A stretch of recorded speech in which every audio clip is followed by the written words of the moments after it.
Welcome to Disrupted Science, the occasional conversation between the authors of the upcoming book, How the Internet Disrupted Science, now available for pre-order. I'm Kent Anderson, here with my co-author Joy Moore, and today is Wednesday, December 3rd, 2025. Hey, Joy. Hey Kent, how's it going? It's just us today. How do you like I that? know. Isn't Oh, that it's awesome? good. Yeah, we Yeah. can be sassy. Yeah. How was your Thanksgiving? It was great, thanks. Yeah, we smoked the turkey. It turned out great, and everybody was happy, healthy, and fun. So you? It was really good. Yeah, it was very quiet. And it was a little Thanksgiving, but I got to play a lot of pickleball Okay. for all the other. I knew you'd be swinging that drumstick, bashing No, people around. Did you beat a lot of people? I did. Yes. Nice, I came nice. in, I think I came in officially third.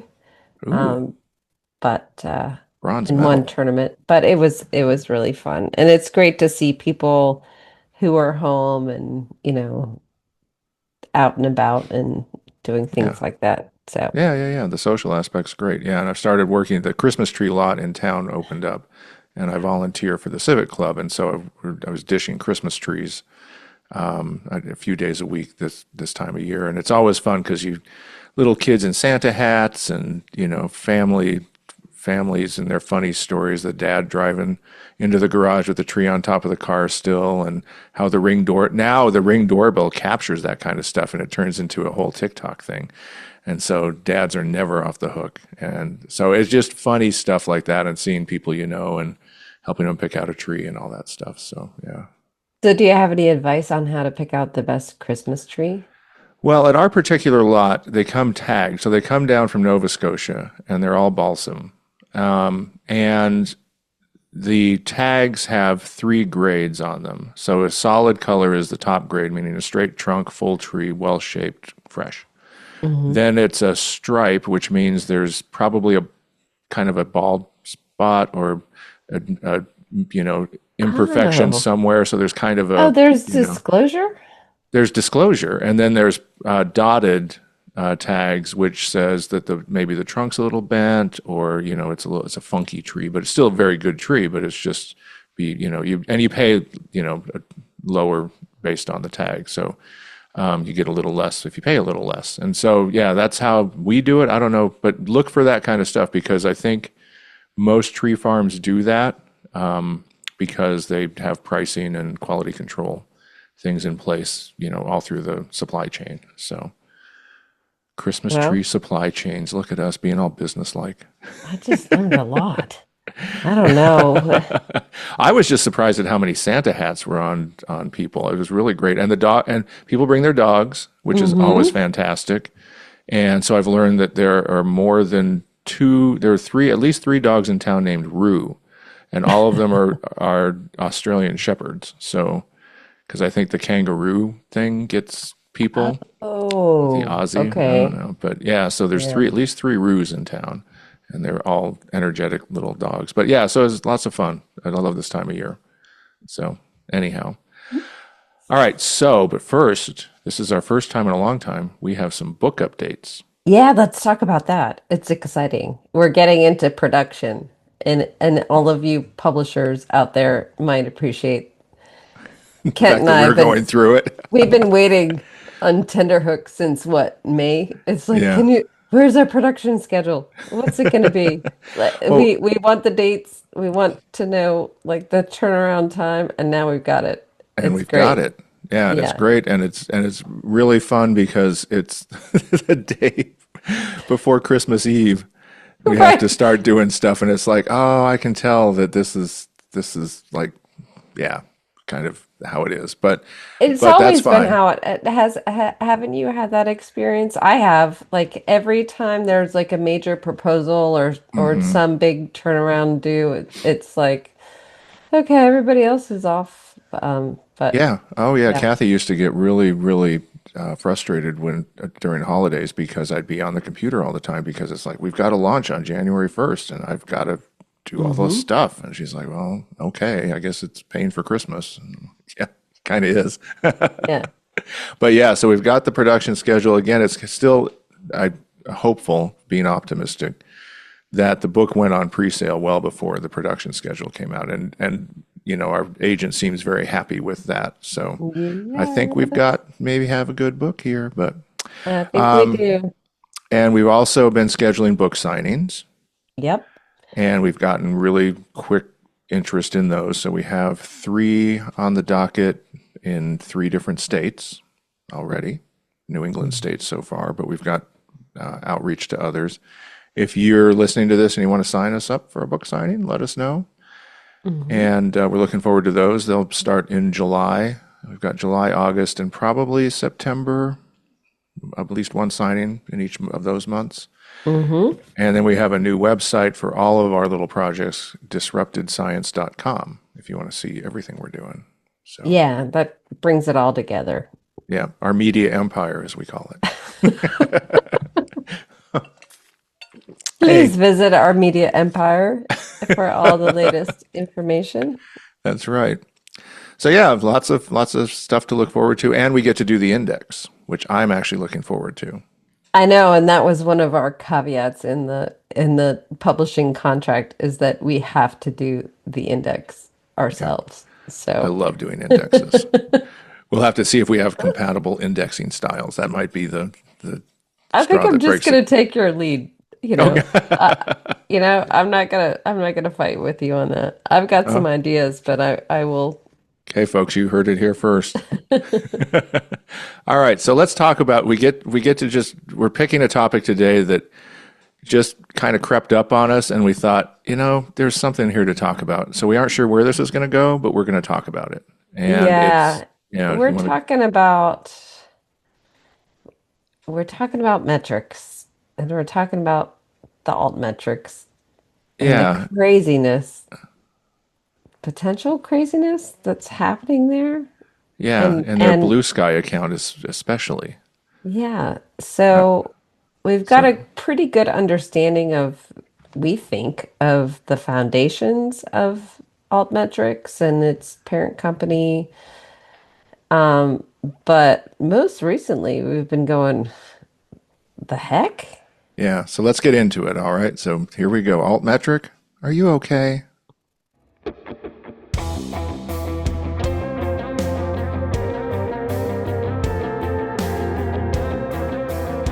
All right. So we want to talk a little bit about Altmetric and kind of our outside view of what we've seen, especially on Blue Sky. But also we're going to talk a little bit about metrics in general and scientometrics and all of that kind of stuff. So just a little bit of background. Altmetric was originally an app entered into Elsevier's Apps for Science competition in 2011. It won, and the prize money allowed you and 80 to create the full version of the Altmetric Explorer, which launched in 2012. Digital Science invested in it and ultimately acquired it in 2016. It remains privately held, we think, as part of Holtzbrink. So can we just put that in context? So what was happening in 2011? Why did you and colleagues, which there were a number of them, Right. So come up with 2010, there this? was the Altmetric Manifesto or something, Hmm. and that kind of kicked off the idea that it introduced the attention economy as a way to measure scientific outputs, which is a dubious proposition from the start. But just at the Okay. time, it was exciting, right? Because it Yeah. was the first time that, science had been on the internet for people to share for just a few years. And Right. so the idea of, well, if people are interested in it, then why don't we measure that? And why don't we give that a score? Right. And they were reacting to the impact factor, which is an embedded citation analysis that takes a few years. And so these folks who were very internet forward Right. were Jason saying, Cream, I think, was one of them. Yeah. yeah, we're saying like, well, science doesn't have to wait for bean counters Right. um, at Web And of two Science. years lagging Yeah, indicator. yeah. Yeah. Let's find out what's hot now. Right. And so it was kind of cool at the time, right? Yeah, Like, it felt cool. I think it spurred a lot of publishers to get social media managers and social media accounts, and because there was an incentive now that was pretty clear and measurable. And their tagline was, and still is, your influence tracked, explained, visualized. But I think also one of the side effects was that was the first time I started to see headlines in scientific papers that were lurid or scatological, or oh yeah, there was one in PLOS or PLOS one that was like something about feces, but I'm trying to keep our oh, rating I thought you clean. were being facetious when you were talking about feces. No, no, no. They had, it was something like, something, What? yeah, oh yeah. And this was at a presentation, and people were like, ha ha ha, isn't this hilarious? And look at the altmetric score on it. And because it started, people were preening for attention, and authors caught on to it pretty quickly that they could drive up their score through certain behaviors, and one of them was to use naughty words in the titles of their articles. So Mhm. it had a pretty immediate effect on behaviors because, it's an immediate measurement, but that also means that people caught into it pretty quickly and said, okay, well, I'm gonna, I see a new incentive. I'm gonna direct my energies to optimizing it. And yeah, Yeah. so And it was also introduced at the time where open access was really blossoming. hmm And there were a lot of new publishing models that invited open access publishing. And so it kind of went hand in hand with, if you publish open access, you're going to get more attention and you're going to get more citations. right. And this turned out to be a very self-fulfilling prophecy that we can see to this day. hmm Um, Yep. Yep. Yeah, and like a lot of metrics, I mean, one of my first experiences with the impact factor was realizing that not all citations are positive, right? no, And not all attention is positive. well, I can, most of the attention is not, but I won't jump ahead. But no, citations are intentional when they are intentional. But you can get cited because you're wrong. You could get cited because somebody wants to build upon aspects of what you're studying. And you can get cited just because now you're available. Right, right. I mean, my first experience with watching citation flip from positive to negative was at the American Academy of Pediatrics. There was a pediatrician, Steinschneider, I think, who in the early 70s found a woman whose children were dying in their cribs. And he diagnosed it as sudden infant death syndrome. And it became a big thing, SIDS, right? And his paper Hmm. was cited like crazy. And then the AAP made all these pronouncements about SIDS and how to sleep and no, put soft bedding in with your kids and don't co-sleep and all this stuff. And then it turned out that some investigative reporters unearthed that she actually suffered from Munchausen syndrome by proxy, meaning do self harm, you do harm to others instead of doing harm to yourself. And she was killing Hmm. her children. And he had not caught on to that. And so when that broke, citations to his original paper went through the roof because everybody was talking about it. And so that's the kind of, But the and it's a that's lesson in there, right? But that's a perfect example of citations. Like, if you're going to cite something, you're going to cite it because, It's for substantive. whatever reason, it could be because it's wrongity wrong, like that. And we want to explain that. Or Right. maybe we want to make one citation to one little paper to turn into something really important. hmm And so the metrics are all over the place. Right. And I think one of the main differences with the attention economy, and especially with Altmetric, was their reliance on Twitter. And they've deprecated that since. But in the early days, they had a weighting system that made it so Twitter accounted for more than 80% of their scoring. Mm-hmm. And that is problematic in a number of ways, especially because when they started in 2011, Twitter was a reverse chronology, meaning that it was pretty probably safer to measure that in a way. And then they started to introduce Mm-hmm. algorithmic, processing news feed kind of things, and if you like this, if you like that, recommendations and all of that, and it became a very programmatically manipulated list, and you couldn't account for what was being surfaced to anybody. So the attention score itself became kind of a compatibility with their algorithm score in a way.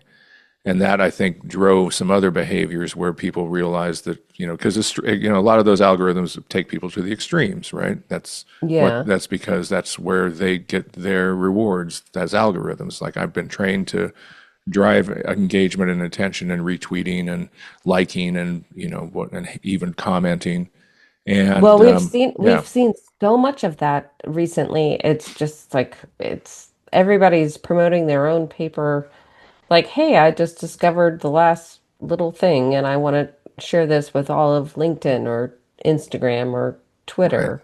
right, And that's become part of the job of being an academic is what I'm interpreting that to be because it's going to drive your algorithm and your score and your yeah. I And just and media yeah. promotion has always driven citations. You have to create awareness before you really get citations, but it's always been within a community, right? And now Hmm. it's the scores, who knows where it comes in from. And then you have all of these kind of Substack conspiracy theorist people on the fringes who are using social media and driving people to these papers, but the contextualizing it in ways, these papers in ways that are, serve their narrative, right? Hmm. And so again, that's another way that the attention economy is kind of undermined because people are driving attention because they're trying to, put a narrative out about Tylenol and autism or about vaccines, Hep B vaccines and, risks to children or whatever their, conspiracy of the du jour is, I guess. Hmm.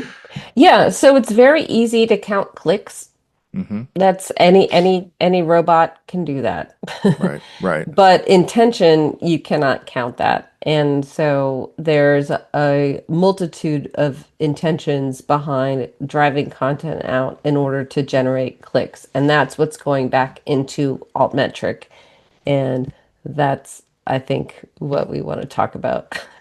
Yeah, I mean, they've introduced sentiment analysis, but I don't know that that's really all that helpful. And really, to be honest, the best part of Altmetric to me is the fact how well they capture news mentions. No, I love it. I use it all Yeah, the time. It's yeah, like it's wonderful because I'm looking at a crazy ass paper and want to look at it in context, and then I can go to Altmetric and oh yeah, it's been in a whole bunch of different, news outlets around the world for right. weird And it's reason, in and mostly it mostly has crazy ones. yeah. Yeah, yeah, Um, yeah. But back to the kind of the original instigating week of what caused us to want to talk about Altmetric is their Bluesky account is just bizarre. yeah. And it's gotten really bizarre. And so, and and maybe we're playing the attention game by paying attention to it, and by in this podcast, but they've been acting what the kids call thirsty lately in their account. Yeah.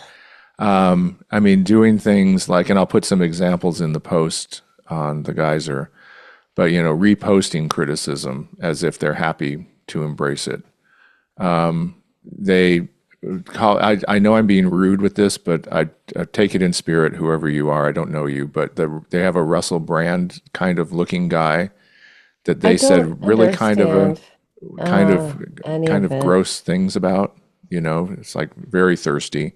A psychedelic frog the word unhinged to describe their webinar that their guarantee is going to be humorous, which all the best comedians, that's the word they use. Welcome to my humorous special. It's very strange. Well, but this is all on the back of that very obviously chat GPT generated paper or the image that was generated from a paper that was published in Scientific Reports the other Right. day. Yeah, that was one of the things that And they, that got picked up. And yeah, it's just like everybody who looked at it was like, this yeah. is not a thing. Um, And Altmetric's like, look at and all but this is going yeah, to be well, a it's big like, score, but for the wrong reasons. Yay. yeah, unhinged Yeah. indeed. Yeah, and then and they talk about you know hosting a conference about scientific integrity, but celebrating lack of integrity because it drives up a score for them. So it's just a confusing mess. And the other thing is their blue. I don't know what's going on internally, but their LinkedIn account's much more adult, much more, in the sense of responsible and controlled and sober-sided and, straightforward and normal, what you would kind of like, okay, that's a company that's trying to promote things that it's doing. We're now, have attention scores on podcasts and we have a sentiment analysis and, we're serious. And then you go over to the Bluesky account and it's like wobbly as all get out. I don't know what's going on over there. Well, but I think we have to like take a step back and talk about again, Altmetric is a data gathering system that Right. has been perpetuated throughout the scholarly and scientific publishing platform ecosystem for Mm-hmm. many, many years.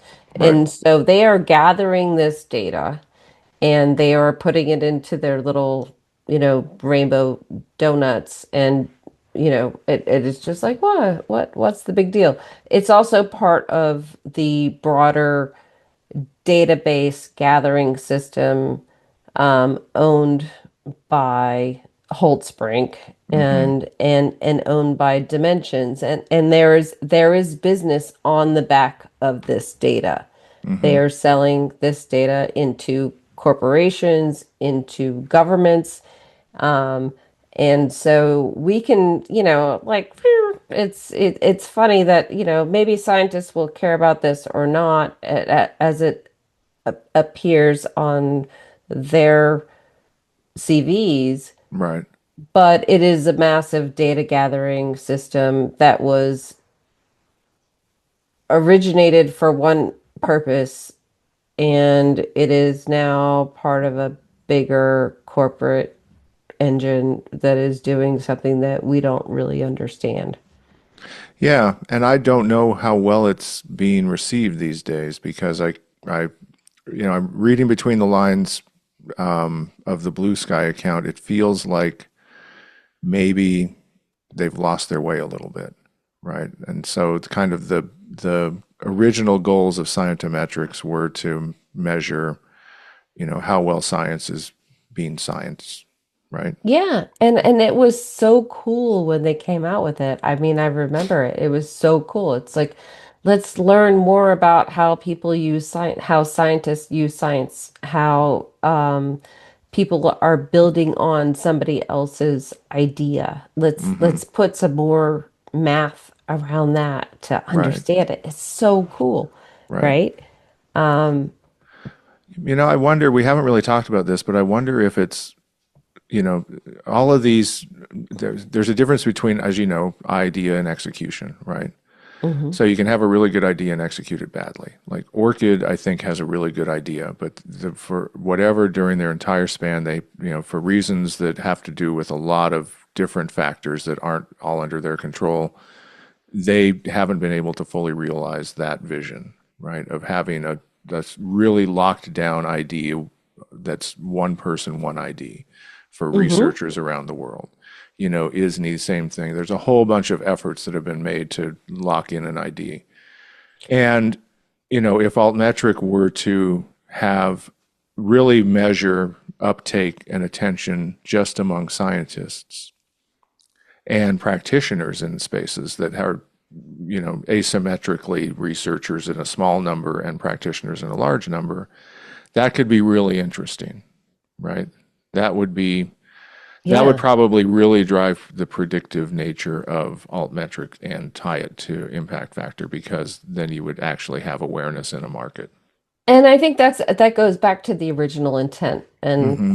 Paul Groth and others, you can correct me if I'm wrong, but I think that was the idea is like we Right. would like to measure um, scientific relevance of new discoveries in real time. And so Hmm. that has now been kind of fast forwarded into the skip over the journals and let's just go to preprints Hmm. because that's the fastest place that we can get information out. And so let's try to, measure it there. And I totally get it. It's the idea that it's like, well, let's not keep any good information back. Let's try to measure as soon as possible how people are understanding and using things, Right. but it's all kind of bumped up against people who are have other ideas of what to do with it. Well, it's too easily exploited, right? Yeah. And but I don't know that everybody really, they realize like a lot of these other systems that not everybody really thinks hard about what the system's limitations and potential exploitation vectors are. And so they go ahead and believe that it's actually working how, they hope it is. And I think that's maybe what's been so jarring about the Bluesky account is contrasting it with the LinkedIn account, it's almost as if they've given up on the idea of being measured and Hmm. careful about gaining attention. They're just doing anything for attention, and that's where I don't think altmetrics should go. I think they should be kind of pull back and serious up about it because I think there's a lot of potential there to have an immediate, Yeah. something that's more current, that's more relevant, that can be easily updated and more trustworthy, but it has to be built in a way that isn't as easily exploited as this. So, and to have their Yeah. own people Well, kind of just like anything for attention, we're going to put up a psychedelic frog gif and we're going to talk about being unhinged and I don't how even funny we understand. are. Can you please? I don't even understand the psychedelic frog Well, I don't, meme. I'm guessing that it has to do with licking frogs for psychedelic drugs. I don't know. I mean, It's I'm guessing that's where they're going with that, but it's just the craziest GIF. I'm not going to put it in the post. I'll put a still of it in the post, but yeah. his eyes are going rotating I try to counterclockwise and keep up clockwise, with and what's going on in the meme, but that one yeah. missed me. Um, but I think it's also a um another example of the endemic aspect of the automated box of confusion Mm-hmm. that Yep. we've been talking about and writing about. It's when you plug things in, Mm-hmm. when you take data from one point and put it into another, then you're going to create another data set, and that data set is going to become its own commodity that can be bought, sold, argued with, or ignored. Yep. And so I think I love the digital world. and there are so many journals who are plugged into the altmetric system for free. It probably Mm-hmm. didn't cost them anything, Right. It's just like, oh, just stick this thing on your site, and then we're just gonna like Yep. blah, Put blah, this blah, code put in it in your your on all your thing. pages. Yep. Yeah. Well, there's Um, also the other thing we've talked about, which is how like the other changes to website design that I think came about because of this, like the most cited or most, the most downloaded and all of this. And we've mm, seen the abuse of those things as well, which again becomes kind of a a reinforcement loop because then more people see them and then they click on them or they tweet about them or they share them in some way. And then it drives up the altmetric score. And then everybody thinks that it's working, but it's Turns out that it's a bad study or was placed there, Well, yeah. or whatever. It's feeding a conspiracy theory, or it's, borderline eugenics or whatever. It's We like were talking about this bad. the other day that I don't remember the context, but it was about a certain study, and it's like, well, most of the good science is so boring. Like Mm-hmm. nobody's going to click on it because Right. you know, it's for another scientist Yeah. or It's not two or exciting. three, and it's not exciting. But the Yeah. ones that are exciting or seem exciting in this ecosystem um, are getting outsized results. Yeah. Um, Well, it's like we talked about with Nick Evans too. You had, and you wonder how Altmetric and the attention economy's thumb on the scale actually operates at an individual or even paper authorship level with a group. Because, he was talking about preprints that had surprising findings, but then after they went through peer review, those findings got tamped down or reversed to be boring. It basically predictable findings because the scientists who looked at it said, no, you don't have the data to make that kind of claim. And it's actually exactly like you'd expect. You shouldn't have sent kids to school because they'd get everybody sick. All that kind of stuff. And so I think that that's another, preprints and the attention economy. One of the things that I think, the word preprint has become is kind of the scientific version of psst. yeah, Hey, we've got well, a preprint over exactly. here, No, and it exactly. gains attention just even calling it a preprint. Well, not even it is definitely and not even just in scientific spheres now. It's now taken hold Commercial. in commercial spheres as Hmm. this is a press release. This is a policy document. Hmm. It is something that has a DOI and it's registered somewhere and it looks like a scientific article. Yeah, Um, invest in us or buy yeah, our thing. Yeah, yeah. absolutely. Don't wait around for, something else because you're Right. missing out. Right. Well, and that's, SSRN was selling, early access to the data for hedge funds Mhm. because they were aggregating it. Like you said, all the data becomes more data that people can use for various And things. there's, And and who knows who's I don't interrogating have, the but I don't, preprint databases themselves to, yeah, I they've don't got have, APIs and all that stuff. So, yeah. I've never had a problem with early access to data.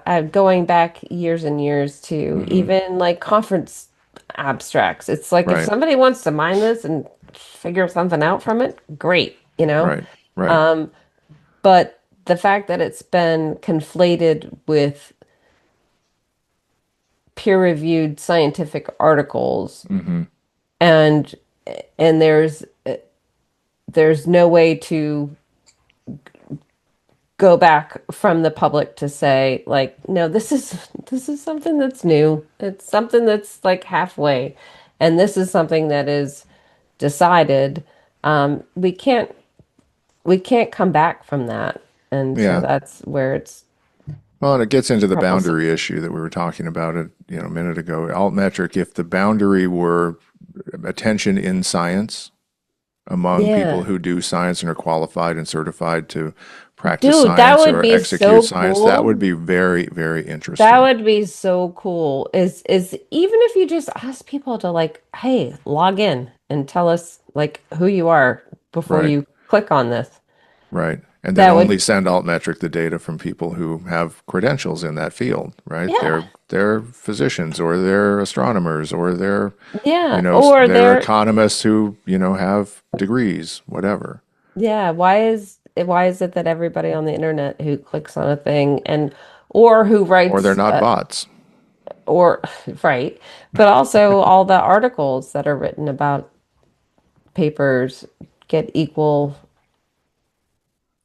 you know, Waiting. Yeah. equal rating. Yeah. Yeah. So, it was an interesting invitation in a way to, looking at their Blue Sky account. It's like, boy, these people who are peddling an attention score are really thirsty for attention themselves. And they're doing all sorts of, using words and behaviors that are kind of the worst examples of what you would use to gain attention. And so we just wanted to talk about it and, have an excuse to talk about metrics in general and kind of how we see that maybe there's a better way forward by having the right boundaries around things and having something that isn't as easily gamed, and maybe there's a future there that Altmetric or others could think about, but we shall see, right? Yeah. Well, Yeah. I guess I have to admit, we both fell for it because we're talking about it. We just gave them a shit ton of attention. And you just swore, so now I have to put a explicit tag on it. And I was doing, scatological and all sorts of euphemisms for it. So, No, oh, joy, oh, joy, oh, joy. I'm Well, sorry. that's Shall okay. we? You and your potty mouth. All right. So, shall we do discoveries of the week? Let's.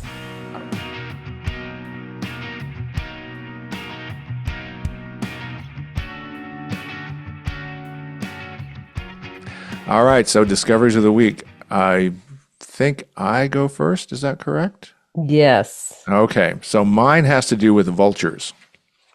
So, Okay. So in India, the population of three species of vultures dropped from 1992 to 2007 from 4 million to 32,000.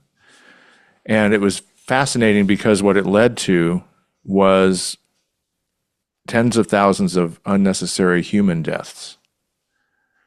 Wait. Yeah. So millions of vultures vanished for whatever reason, whether they were culled or chased away or shot or whatever. And then tens of thousands of humans died as a result. The reason is that vultures can pick apart a cow carcass in 30 to 40 minutes Yes, so efficiently that the dogs don't have time to arrive. I agree. I've seen And this.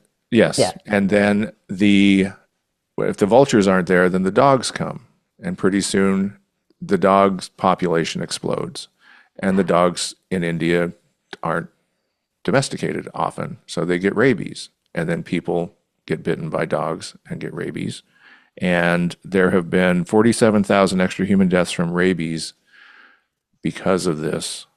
And then they said that because of the resulting water contamination and disease from the rotting carcasses, that's a total of 104,000 additional human deaths they attribute to the vanishing of the vultures. And I thought it was just a fascinating little tally of, this is the kind of stuff that science can tell us, right? And just the food Right. chain And it's events and also all of that. something that no individual scientific paper would do. It takes lots of scientists looking at different things to pull this together. Yeah, the analysis was published in the American Economic Review, and they looked across a whole bunch of literature, and it was an economics paper of all Well, things. right. Yeah. Yeah. So there you go, people. So next Mm, time you see the buzzards in the sky, and you just thank them because they're keeping things clean for you. So yeah. You won't yeah, get rabies. God, can you imagine? I makes me not want to go to. I mean, I love dogs, but I don't like rabid dogs. No. So Yeah. anyhow, I thought that was just a fascinating little story, and That's a really good one that puts a lot of things into perspective. And I don't know that AI could figure that out. no, no, no, don't think so. All right, but you've got a good one. You've been eager to share this one. I want to Well, hear it. another thing that I don't think AI could figure out or explain is how important ferns are to our existence, to Hmm. our ecosystem. I want to hear. Uh, I've got a fern. We've got a little fern grove in our backyard. I want to hear about this. okay, so you might have a Boston fern. Yeah, I think so. Yeah, well, That would make sense. once you listen to this podcast, you might think about it differently. So I listened this morning to the Ologies podcast with Allie Yeah, Ward, yeah. and her interview was with Dr. Fei Li, who's currently at Duke. He's from Taiwan, but he grew up fascinated with ferns. Mm-hmm. And if you know anything about botany or biology, ferns are very curious. in They are. terms of how they reproduce, and they've been around since the beginning of time and things like that. So they're They're very fascinating plants. they are. They're fascinating. Even our little grove of them is fascinating to watch through Hmm. all sorts of different. We had a drought one summer and they all turned black and shriveled up and I thought they're gone. Right? And they came back the next year better than ever. And I'm like, what in the Yeah. world? These things are crazy. Well, I learned so many things from this podcast. Apparently, the most um, exciting place for ferns is in the desert, the ones What? that live off of no water. And then there's also New Zealand, which has double the amount of ferns as anywhere on the planet. Okay. And so there's a lot to Huh. learn there. And Yeah. but I think my favorite part, and I think I might have read about this before, maybe you had seen it too, is that they discovered a new um genus of ferns, and the genetic code was GA. So Lady Gaga has her own fern, Oh, wow. and Of course she, she does. yeah. She's So also a fascinating yes, creature. So, and yeah, that's yeah, awesome. so it fit perfectly. Yeah. She thrives And in many environments as well. yes. So anyway, learn about ferns, buy a fern, keep a fern. Yeah. Um, Well, and I think you also mentioned that when you kind of prepped me for this, that the government funding of research into ferns was kind of a fascinating angle too, right? Yeah, no, thank you for reminding me. Yeah, because at the very end of the interview, they talk about government funding for basic science and Hmm. how it's drying up. And you think about like funding for ferns, like they've literally been around since the planet. Like, Right. why are we paying more attention to this or putting more money into it? And so cutting back on basic funding for things like understanding how these prehistoric plants with very interesting genetics and for our human brains, unlimited potential for understanding, the world around us. That funding drying up it's going to put us back. Yeah. Yeah. It's sad. Sad and unnecessary. Self own on that one. Yeah, because I mean, you have to, if you think about it, right? And the fact that they've thrived for so long should be a hint that they're worth studying. Yeah, yeah, If they're if good. you're interested in humans doing well on the planet for a long time, you should probably borrow a couple of lessons from the things that have learned how From to the slip a prehistoric lot of plants. nuts. Yeah. Yeah. They found their way through a few, things, a few catastrophes. So let's look at what they did. So that's awesome. I'm going to listen to that. The Ologies podcast, right? Yeah, it's a good one. Allie Ward does a great job. I really like the way she engages with scientists and researchers and pulls out like, why should we care about science? I think she's one of the best science communicators without trying to like force science on Hmm. people who don't want to hear it, if that Yeah. makes any sense. Yeah. So we'll put some links in the show notes too, since you pulled some out. So be awesome. All right. All right. Well, thanks for tuning in. Thanks to our friends at Provoke the Truth for the music. And as always, let us know what you think. You can also keep up with developments at the Geyser, where you can subscribe to support our efforts. Finally, Please you can do. please do before the end of Mm. the year while you have some budget left, throw us some money. And Mm. finally, you can reach us at disruptedscience@gmail.com. We'd love to hear from you, and thanks for listening. Thanks so much.